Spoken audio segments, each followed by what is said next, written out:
అత్యంత అధునాతనమైన మరియు వేగవంతమైన రోబోటిక్ లేజర్ విజన్ కరెక్షన్ కేవలం 6 సెకండ్లలోనే. సంప్రదించండి Ramesh LASIK and laser centre. నమస్తే, వెల్కమ్ టు విహారీ న్యూస్.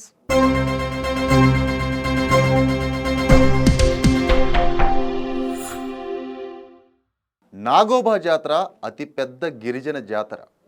నాగజాతిని పూజించడమే ఈ పండుగ ప్రత్యేకత.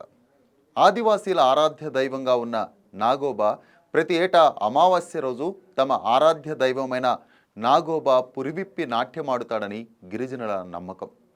సరిగ్గా అమావాస్య నాడు సాయంత్రం 7 గంటల నుంచి రాత్రి 12 గంటల మధ్య కాలంలో గిరిజన పూజారులకు తమ ఆరాధ్య దైవం ఆదిశేషువు కనిపిస్తాడని, వారందించే పాలు తాగి ఆశీర్వదించి అదృశ్యమవుతాడని గిరిజనులు విశ్వసిస్తారు.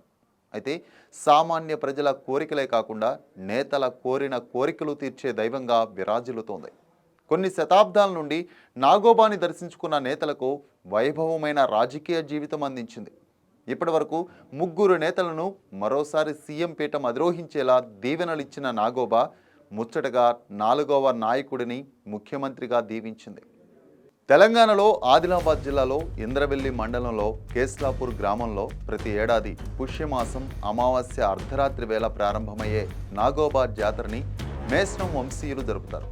నాగోబా జాతరని కేవలం ఆదివాసీలే కాదు, ఆదివాసీయేతరులు కూడా పెద్ద ఎత్తున దర్శనం చేసుకుంటారు. సామాన్యులే కాకుండా రాజకీయ నేతలు సైతం భక్తి శ్రద్ధలతో నాగోబాకు మొక్కులు చెల్లించుకుంటారు. అలా మొక్కులు చెల్లించుకొని నాగశేషుణ్ణి దర్శించుకున్న వారిలో ఉమ్మడి రాష్ట్ర ముఖ్యమంత్రులు ఎన్టీఆర్, చంద్రబాబు నాయుడు, రాజశేఖర్ రెడ్డి ముందు వరుసలో ఉండగా, తాజాగా సీఎం హోదాలో తెలంగాణ ముఖ్యమంత్రిగా రేవంత్ రెడ్డి దర్శించుకోబోతున్నారు. కేస్లాపూర్లో ఉన్న నాగశేషుణ్ణి దర్శించుకున్న ప్రతిసారి రేవంత్ రెడ్డికి రాజకీయంగా కలిసి వస్తుండడంతో ముచ్చటగా 4వసారి నాగోబాను దర్శించుకోబోతున్నారు. గతంలో రేవంత్ రెడ్డి ఎంపీ పదవిలో కొనసాగిన సమయంలో 2021 ఏప్రిల్ 20న ఇంద్రవెల్లి మండలానికి వచ్చి నాగోబాను దర్శించుకుని మొక్కులు తీర్చుకున్నారు. ఆ తర్వాత ఇంద్రవెల్లి అమరవీరుల స్తూపాన్ని సందర్శించి నివాళులర్పించారు. మరలా పీసీసీ అధ్యక్షుడిగా నియమితులయ్యాక అదే ఏడాది ఆగస్టు 9, 2021న కాంగ్రెస్ పార్టీ ఆధ్వర్యంలో ఇంద్రవెల్లిలో నిర్వహించిన దళిత గిరిజన దండోరా భారీ బహిరంగ సభకు హాజరయ్యారు.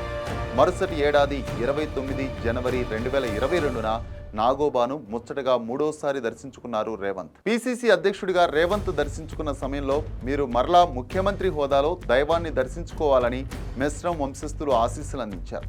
కాగా ఆ కళ నెరవేరడంతో తెలంగాణ ముఖ్యమంత్రిగా నాగోబాను దర్శించుకోబోతున్నారు సీఎం రేవంత్ రెడ్డి. నాగోబా మొరాడి దేవాలయ అభివృద్ధి కోసం సొంతంగా నిధులు అందజేస్తానని వారికి హామీ ఇచ్చారు. 40 లక్షల రూపాయలు మేస్రం వంశీయులకు అందజేసి ఇచ్చిన మాటను నిలబెట్టుకున్నారు. ఇక ముచ్చటగా 4వసారి రేపు సీఎం హోదాలో తొలిసారి రేవంత్ రెడ్డి నాగోబా ఆలయాన్ని ఫిబ్రవరి 2న దర్శించుకోబోతున్నారు.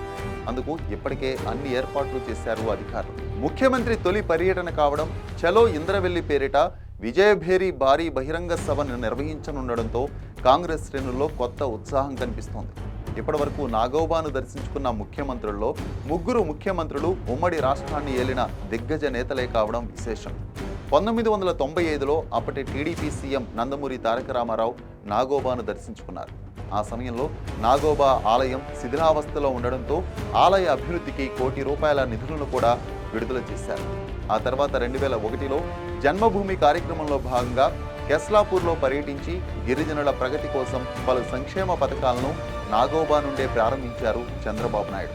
మరో 6 ఏళ్ల తర్వాత 2006లో పల్లెబాట కార్యక్రమంలో భాగంగా అప్పటి ముఖ్యమంత్రి వైఎస్ రాజశేఖర్ రెడ్డి ముచ్చటగా 3వ ముఖ్యమంత్రిగా నాగోబాను దర్శించుకున్నారు. ఇక ఆ తర్వాత 2014లో తెలంగాణ ఏర్పాటైన తర్వాత మొట్టమొదటిసారిగా దశాబ్దం తర్వాత ముఖ్యమంత్రి హోదాలో రేవంత్ రెడ్డి నాగోబా జాతరకు వెళ్లనున్నారు.